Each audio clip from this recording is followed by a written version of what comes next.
기도하겠습니다. 살아계신 아버지 하나님 감사합니다. 이번 또 수요일 날 함께 모여서 하나님 말씀을 상고합니다. 우리에게 구원의 축복이 얼마나 크고 놀라운지 알게 하시고 출애굽의 보혈의 능력, 출애굽의 약속하신 언약의 성취, 오늘 우리의 현장에서 누리고 고백하고 또 확인할 수 있도록 주께서 매일마다 새로운 은혜를 허락해 주옵소서. 믿고 감사를 드립니다. 예수 그리스도 이름으로 간절히 기도 올리옵나이다. 아멘. 맛있는 밥을 먹으면 기분이 좋죠. 또 배고플 때 먹으면 훨씬 더 좋을 겁니다. 이렇게 오늘 저 약간 교회 요 앞쪽에 나가서 이렇게 복음을 전하는데 어떤 아주머니 두 분이 조금 약간 늦지막히였을 때입니다. 오후쯤이어서 여기 맛있다, 맛있어 보이네, 싸 보인다, 들어가자 이렇게 하는데 제 귀에 들렸어요. 그래가지고 제가 뭘 했냐면 맛있습니다, 들어가십시오 라고 하면서 전도를 주면서 먹는 것도 중요하지만 요것도 하나 하고 건빵도 같이 드세요 이렇게 하고 하면 뭐 이렇게 보시면서 맛있습니까? 아유 맛있다고요. 근데 사람 보세요. 무엇을 먹을까 마실까 입을까 또 맛있는 음식 맛집 해가지고 SNS에 올리기도 하고 맛있는 거 어떤가 고민하는 사람한테 제가 편하게 말했어요. 왜 그러냐면 그곳에서 나도 밥을 먹어봤기 때문에. 그곳에 밥을 먹어봤기 때문에 저거 싸고 점심 특선은 괜찮단 말입니다. 거기 들어가세요. 또 지금 시간이 조금 늦었지만 지금도 점심 특선이니까 쌉니다. 제가 아는 걸 말했어요. 그분은 그걸 들었어요. 고맙다고 했습니다. 근데 제가 전도지를 내밀고 건빵하고 이것도 드세요 했을 때는 이렇게 갸우뚱하는 거죠. 왜냐하면 우리에게 있어서 맛집을 소개하는 것은 부담스럽지 않습니다. 근데 우리에게 있어서 예수 그리스도를 소개하는 것은 부담스럽죠. 근데 그게 과연 정상일까요? 그렇지 않죠. 우리에게도 정상적인 게 아니에요. 우리들에게도 내 생명이고 나의 호흡이고 나의 중심이라고 한다면 되도록 우리가 어떤 것 이전에 관심을 가지고 중심을 가지고 복음을 전하는 것이 우리에게는 당연해야 되는 것이고, 그리고 저 앞으로 이렇게 좀 나오는데 앞에서 한 명이 투덜투덜 걸어가고 있어요. 그러니까 여학생인데 가방을 메고 전화를 하면서 그것도 큰 소리를 해서 제가 뒤 가면서 들었어요. 이 친구한테는 제가 아까는 아주머니 두 분이어서 얘기를 했는데 이 친구한테는 제가 목구멍 이렇게 올라왔다가 말을 못했어요. 이상하게 볼까봐. 왜 무슨 통화냐면 내 앞에 걸어가는데 제가 뒤에서 이렇게 어디에서 할까 이렇게 하고 있는데 이 친구가 막 이제 친한 친구한테 말하는 거였어요. 이런 말입니다. 왜 안 나올래? 왜 나 지금 혼자 있는데 심심한데 그냥 나 혼자 뭐란 말이야. 나 심심한데 빨리 나와 같이 놀자. 나 할 일도 없어. 그래서 제가 할 일 없습니까? 심심합니까? 내가 말해주고 싶은데 근데 좀 이상하게 볼 것 같아서. 왜냐면 제가 그 통화를 엿들은 거잖아요. 그러니까 뒤에서 어떻게 칠 수도 없고 그냥 목구멍까지 욱 나온 게 아까 아주머니들 두 분이 있었을 때는 여기 식사하는 것도 괜찮고 전도지도 받고 예수님 아냐고 신앙생활 해보시냐고 이렇게 말하시는데 이 대학생 같은 여학생한테는 제가 아저씨가 가서 갑자기 통화하는 소리를 들었는데 심심하십니까? 여기 우리 교회인데 가보실랍니까? 이러니까 영 좀 이상한 것 같아서 목공까지 넘어오는데도 못 말했습니다. 무슨 말씀을 드리냐면 여러분 사람들이 또 우리 개인도 예수님 복음 교회 전도 그건 먼 얘기 특별한 사람의 이야기 또 전에도 안 들을 거야. 혹은 굳이 그것까지 해야 되냐 이렇게 생각하는데 그렇지 않습니다. 나도 생각과 시각을 바꿔야 돼요. 그렇죠. 내가 밥 먹어봤는데 그 앞을 지나다가 사람들이 맛있을까 맛없을까 생각할 때는 내가 증인이잖아요. 밥 먹었으니까 괜찮습니다. 이거 식사하셔도 됩니다. 맛있습니다. 싸고 또 좋습니다. 라고 내가 먹어봤기 때문에 당연히 말할 수 있는데 우리 예수님을 맛집 소개보다 내가 못한다? 그럼 나 목사인데 아니면 난 그리스도인인데 고민이 갸우뚱거리는 거죠. 뭐 할까 몰라서 이렇게 두리번거리고 고민하고 있는 청년들, 대학생들 사실 많아요. 그 친구들이 노래방에 가기도 하고 저 게임방에 가기도 하고 뭔가 모르고 뭐 커피숍에서 수다를 떠는데 그게 건설적이나 그게 엄청나게 좋고 대단한 이야기냐면 그런 것도 아니고 시간을 죽이는데 과연 그 젊은 날에 그 인생을 걸만한 예수 그리스도의 복음으로 충만케 되어져야 되는데 과연 내가 그 어떤 것보다 그 소중한 더 귀중한 복음을 왜 말할 수 없을까? 왜 내가 주저하게 되지? 왜 머뭇거리게 되지? 하는 것에 대해서 저도 고민이 되고, 사람들도 사실상 진지하지 않구나. 이 두 가지를 느끼게 됐습니다. 현장에 우리가 마음을 담고 전도자로 서겠다고 하다 보면 관심이 생깁니다. 사람들의 대화도, 표정도, 그들이 입고 가는 옷도, 하는 행동 하나도 왜 저럴까 생각해 보면 나름대로 이유가 있는 거예요. 왜냐하면 우리가 복음을 전하려고 한다면 애정을 가져야 돼요. 현장을 사랑하고 사람을 귀하게 여기고, 그러면서 또 어떤 부분이 있을까라고 마음을 곰곰이 찾아가면서 볼 수 있어야 하는 것입니다.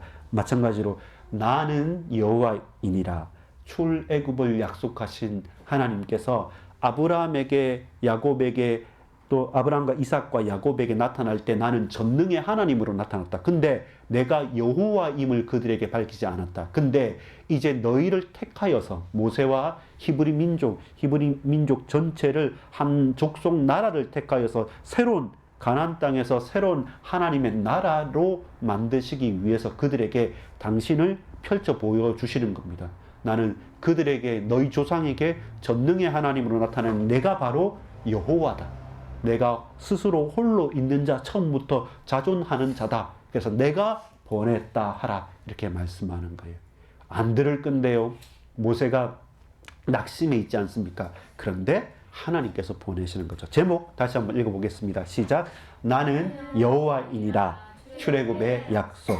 자, 서론입니다.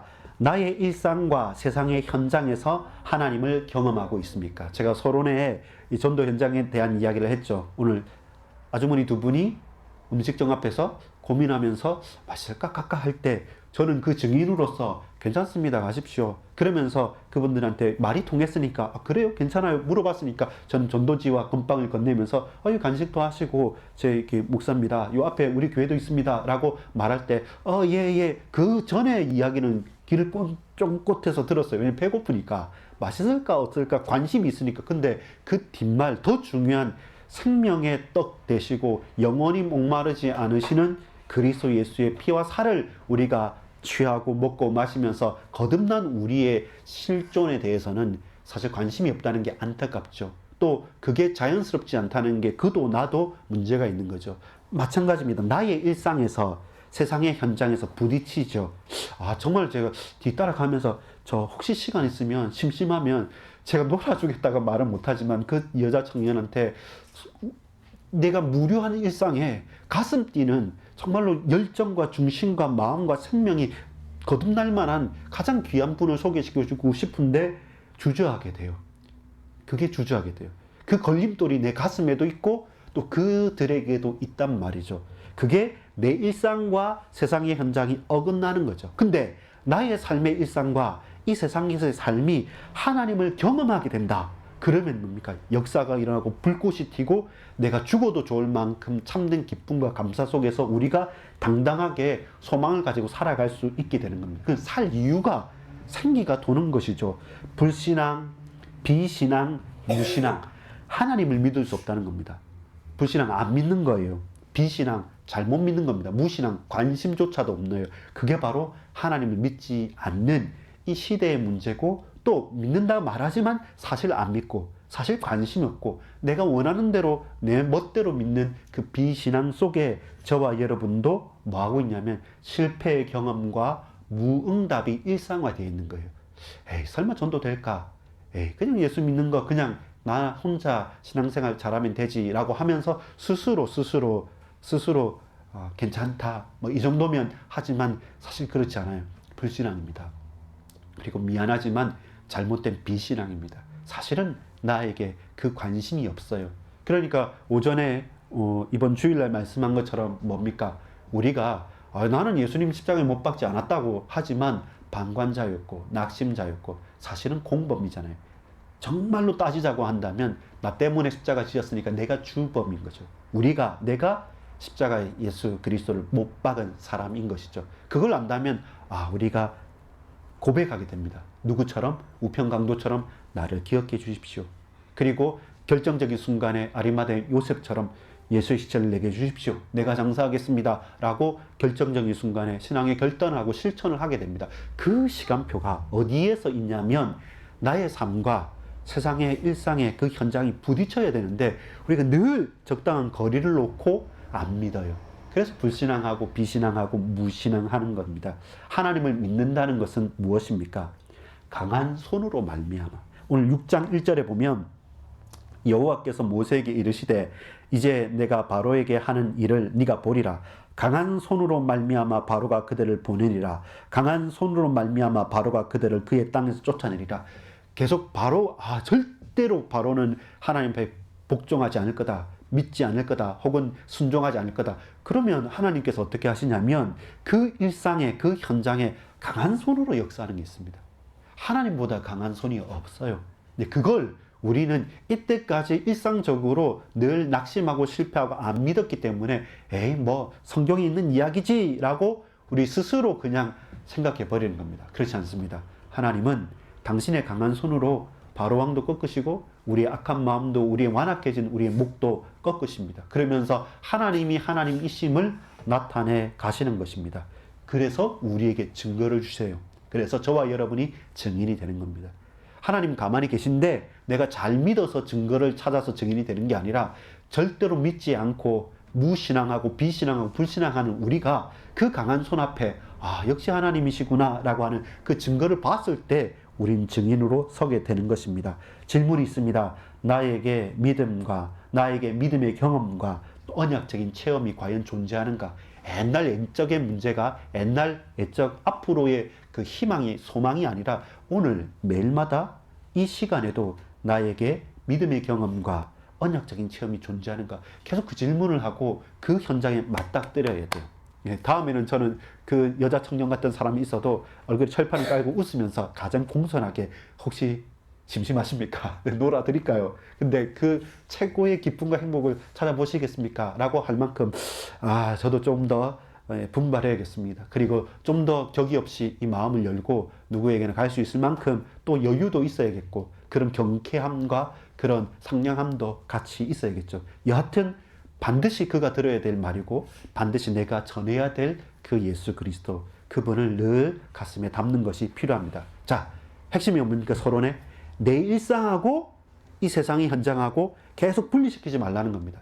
나의 일상과 우리가 세상의 삶에서 하나님을 경험하고 체험하라는 겁니다. 근데 그게 비정상이 아니에요. 그게 정상인데 우리가 비정상적인 삶을 살고 있단 말입니다. 그 틀을 깨는 것이 전도자로서 또 기도하는 하나님의 자녀로서 우리가 회복해야 될 것입니다. 본론입니다.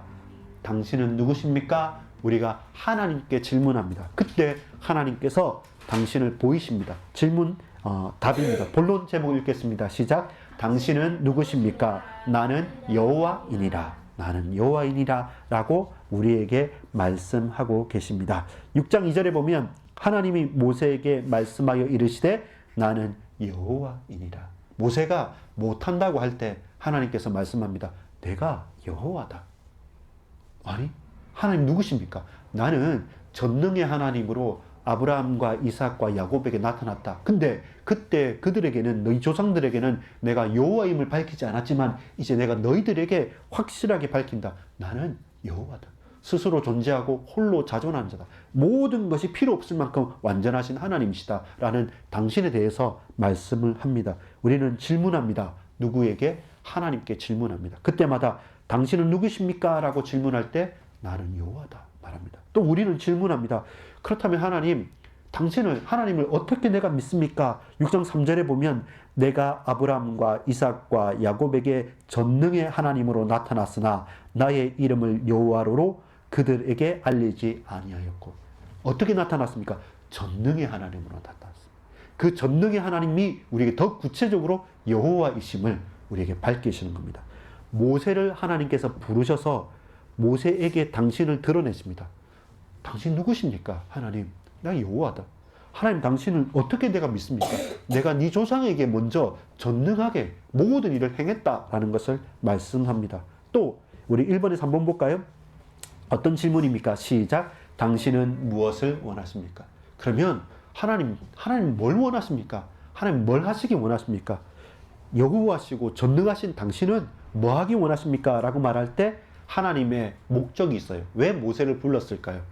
모세를 통해서 누구를? 히브리 민족, 히브리인들을 또다시 건지겠다는 겁니다. 건져서 뭐 하자는 겁니까? 6장 언약, 그들과 언약을 하였는데 그 언약이 뭐겠습니까? 7절에 나옵니다. 같이 읽어봅시다. 중요합니다. 6장 7절, 출애굽기 6장 7절 같이 읽읍시다. 시작. 너희를 내 백성으로 삼고 나는 너희의 하나님이 되리니 나는 애굽 사람의 무거운 짐 밑에서 너희를 빼낸 너희의 하나님 여호와인 줄 너희가 알지라. 뭡니까?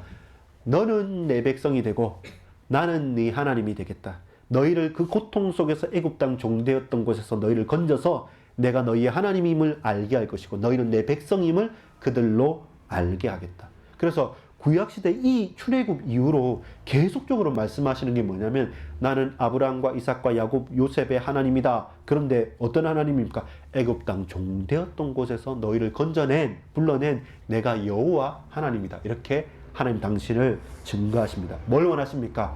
출애굽하시기 원합니다. 출애굽해서 뭐 하시기 원하십니까? 약속의 땅 가나안으로 보내십니다. 가나안 땅 보내셔서 뭐 하십니까? 히브리 민족들로 한 나라를 세우실 것입니다. 그래서 뭐 하시겠다는 말씀입니까? 내가 너희의 하나님임을, 너희는 내 백성임을 너희로 열방으로 만방으로 알게 하겠다. 그것이 하나님의 목적인 것이죠. 하나님께서 하시고자 하는 일입니다. 마지막 질문은 뭡니까? 이제는 모세를 부르신 거잖아요. 소명이잖아요. 왜 모세를 부르셨습니까? 라는 질문입니다. 당신이 왜 하필 나를 부르셨습니까? 6장 9절부터 13절에 나타납니다. 이스라엘 자손을 애굽 땅으로 인도하여 내기 위해서 나를 부르신 거예요. 거기에 핵심적인 역할인 거죠. 근데 모세나 다른 사람들은 착각합니다. 왜냐하면 나이 40에 제일 좋을 때 안 됐거든요. 전부 다 뭐가 문제가 많이 되냐면 우리가 세계복음화라는 언약도 알고 가정복음화, 민족복음화 혹은 하나님의 뜻과 계획도 다 압니다. 그런데 계속 잘 안 맞는 게 뭐냐면 시간표예요. 그래서 저와 여러분이 늘 하나님의 인도를 받기 위해서 기도하고 말씀에 집중할 이유가 바로 거기에 있는 것입니다. 하나님 왜 하필 나를 부르셨습니까? 나 지금 할아버지지 않습니까? 차라리 하려고 하셨으면 40년 전에 그때 힘 있을 때 공주의 양자로 왕자로 있을 때 그때가 더 적기가 아니었겠습니까? 라는 질문에 대해서 하나님은 너라는 아니라는 겁니다. 나도 그렇게 생각하고 다른 사람도 그렇게 생각해도 하나님의 시간표는 하나님께 있는 것이죠. 결국 뭡니까? 지금이 바로 가장 좋을 때다. 네가 가진 게 뭐냐? 칼도 아니고 창도 아니고 총도 아닙니다. 네가 가진 게 뭐냐? 지팡이 하나밖에 없는데요. 그래, 그 지팡이를 통해서 내가 역사하겠다고 말씀하는 거죠. 근데 노인입니다. 그래? 근데 말도 잘 못하겠습니다. 그럼 네 형 아론이 있고 네 노인이냐? 내가 너와 함께 하겠다. 그게 하나님의 뜻과 계획입니다. 질문을 한번 다시 읽어보겠습니다. 따라합시다. 당신은 누구십니까? 당신을 어떻게 믿습니까? 하나님 당신은 무엇을 원하십니까? 당신이 왜 하필 나를 부르셨습니까? 이게 누가 할 수 있는 질문이냐면 하나님으로부터 부름받았기 때문에 모세는 이 질문을 할 수 있는 거예요. 우리에게 부름이 없고 우리에게 소명이 없고 우리를 하나님께서 구원해 주시지 않으셨다면 저와 여러분이 질문할 이유가 없습니다. 근데 우리를 하나님 부르셨고 우리에게 하나님 약속이 있고 소망이 있다고 한다면 하나님이 누구신지 어떤 분이신지 뭐 원하시는지 왜 하필 하나님 나를 부르셔서 일을 하시는지 우리는 질문하지 아니할 수 없습니다. 반드시 질문이 됩니다. 될 수밖에 없습니다. 왜 이 교회에 있습니까? 왜 저와 여러분이 각각의 직분과 현장에 있습니까? 그 캐스트 질문에 진지하고 솔직히 답을 하다 보면 반드시 보이는 게 돈 벌기 위해서 사람을 위해서 어쩔 수 없이 당연히 가는 거니까 그렇지 않아요. 하나님께서 왜 나를 이곳에 이 현장에 왜 이런 일들이 왜 이 가운데 나를 하필 부르셨습니까? 라고 하는 분명한 이유들이 발견되는 거죠. 그게 뭡니까? 소명자예요. 부름을 받은 자입니다. 두 번째, 이런 부름받은 가운데 이제 많은 스케줄들이 있었어요. 그러면서 이제 갔다 왔다 백성들한테도 가지요, 또 오지요, 또 바로왕하고도 이렇게 하죠. 여러 가지 8번, 9번 되는 재앙들도 막 이렇게 개구리 피, 여름, 독종, 여러 재앙들이 일어나는 가운데 이제 결정적인 마지막 재앙이 나타납니다. 2번 제목 읽어볼까요? 바로왕 애굽에게 임한 흑암의 재앙. 자, 이 흑암의 재앙 또 이후에 이제 마지막 장자 재앙이 나오는 거죠. 그 본문을 우리가 읽었습니다. 자, 우리가 발견해야 될 게 뭐냐면 저주와 축복을 잘 구분하고 발견해야 됩니다. 자, 애굽에는 흑암이 임했고요. 다 깜깜해서 자기 침소에서 일어나서 움직이지도 못하고 깜깜한데 그 가운데 근데 고센 땅, 이스라엘 백성들, 히브리인들이죠. 히브리인들이 있는 곳 고센 땅은 광명이 있는 거죠. 그 차이점을 저와 여러분이 볼 수 있어야 됩니다. 10장 21절에서 23절 보면 저주의 현장이 있고 축복의 현장이 있어요. 멸망의 현장이 있고 승리하는 생명의 현장이 있어요. 우리가 어느 편에 있는가? 조금 잘못해도, 조금 부족해도, 아니면 아무리 잘났다 할지라도 내가 흑암의 현장 속에 있으면 아무리 잘났다 해도 우리는 그 속에 영향을 받아요. 우리가 좀 부족해도요, 다 잘하고 다 나름대로 든든하게 서가면 나도 이렇게 살아야겠구나 라고 저와 여러분이 그 영적인 분위기에 영향을 주고받는 거예요. 주고받는 거예요. 그래서 우리가 어느 편에 있고 하나님 나를 어디로 부르셨느냐라는 것은 중요한 고백인 것이죠. 또한 오답과 정답 사이에 있습니다. 바로가 제안을 하죠. 도저히 이제는 이 많은 재앙 가운데 안 되겠다는 판단을 했어요. 그러면서 아까 바로왕이 뭐라고 합니까? 도저히 너희들이 꼭 가야겠다면 가라. 이제 가라. 왜? 여러분 아까 읽었던 6장 1절 2절에 뭡니까? 강한 손으로 치기 전까지는 안 보낸다 했죠. 그 강한 손으로 계속 하기 전까지는 바로왕이 마음이 완악해져 있는 거예요. 근데 그 하나님의 사인 가운데 뭡니까? 오답을 말하는 거예요. 가라. 근데 너희들의 소유와 이거 다 놔두고 가라는 겁니다. 근데 아니죠. 하나님께 제사 지내고 희생 제물 드릴 때 다 가지고 가고 우리 전부 다 갈 겁니다. 그러면 너희 돌아오지 않을 거고 너희 마음대로 간단 말이냐. 또 안 돼. 이렇게 말하는 거예요. 계속적인 그 반복이 오답과 정답 사이에서 반복하는 바로의 제안을 모세는 거절하죠. 왜냐하면 그것은 오답이니까, 정답이 아니니까. 잠시는 그렇게 가는 신용은 할 수 있을지 몰라도 여러분 오답은 정답일 수 없습니다. 비슷한 답은 있을 수 있지만 진짜 최고의 정답이 있으면 그건 곧 오답이 되는 거예요. 그래서 우리가 쉽게 타협하거나 또 이런저런 적당하게 그런 일이 하면서 넘어가는 일들이 너무 많죠. 그러니까 우리가 율법적으로 딱 해서 자기 자신을 드러내는 것은 아니지만 반대로 나를 죽이면서까지라도 결국 가장 정확한 정답에 저와 여러분 가는 거죠. 그래서 뭡니까? 예수 그리스도 이름을 붙잡고 가는 거예요. 예수만 완전하시고 모든 것 되시고 충분하다는 사실들에 대한 증인으로 우리가 서는 것이죠. 그래서 한 번씩 가다 보면 솔깃한 제안들이 있습니다. 이러면 좋을 거다, 저러면 좋을 거다. 우리를 위해 주는 제안이고 좋은 건 맞지만 근데 그게 진리가 아니잖아요. 그냥 일상적으로 우리가 여러분 짜장면을 먹을까 짬뽕을 먹을까 이때는 뭐 먹어야 됩니까? 짬짬이 먹겠습니까? 약간 날씨가 춥고 또 비도 오고 이러면 좀 더 짬뽕이 땡기겠고 햇빛이 찬란하고 좀 밖에 나가서 맛있게 움직이겠다 그러면 또 짜장면도 좋겠죠. 자, 그거는 오답과 정답이 있는 게 아니에요. 그것은 내 선호하는 내 그 취미고 내가 원하는 선호식품에 대한 문제잖아요. 더 좋아하고 더 선호하는 거예요. 나의 성향에 대한 부분인데 근데 진리를 저와 여러분이 선호식품처럼 취미처럼 생각할 수는 없는 거죠. 그때부터 선택하고 좀 더 그때부터 우리의 삶은 하나씩 허물어지게 되는 거예요. 그래서 우리가 고백하는 예수, 그 그리스도의 언약, 그리고 이것은 우상 숭배인지 하나님 앞에서 예배하는 것인지 분명히 고백할 수 있는 오답과 정답에서는 저와 여러분은 반드시 생명을 선택해 진리 앞에 설 수 있는 그런 예민한 영적인 감각과 그리고 믿음을 가진 불굴의 용기가 필요한 것이 바로 그것 때문에 그렇습니다. 썩지 마세요. 헷갈리지 마시고. 세 번째는 뭐냐면 사람의 계획과 하나님의 언약, 절대 주권에 대한 부분입니다. 그래서 뭡니까? 바로왕이 사실은 이만했으면 할 수 있는데 인정할 수 있는데 하나님께서 말씀하십니다. 내가 바로를 완악하겠다고. 고민되는 거죠. 적당한 수준에서 바로왕도 나가 이렇게 하면 안 돼요. 철저하게 애굽을 향한 10가지 재앙까지 다 됐어야지만 그 강한 손이 확실히 드러나야지만 하나님 뜻을 이루기 때문에 반대로 어떻게 보자면 더 깊이 들어가 보자면 하나님께서 바로왕을 계속 완악하게 붙들고 있었다는 겁니다. 바로왕의 마음과 생각을 끝까지 흔들릴 만큼, 끝까지 완악할 만큼 그냥 버려도 정도도 된단 말입니다. 왜 그렇습니까? 하나님의 일과 말씀의 성취를 위해서 하나님의 절대 주권을 통해서 그 완악함의 결과가 드러날 수 있도록 우리에게 보이시는 겁니다. 그래서 어설픈 개입보다는 우리가 언약을 붙잡고 깊은 기도 속으로 들어가는 것이 더 좋습니다. 자, 따라합시다. 저주와 축복 사이에서, 오답과 정답의 갈림길에서, 사람의 계획과 하나님의 언약 사이에서,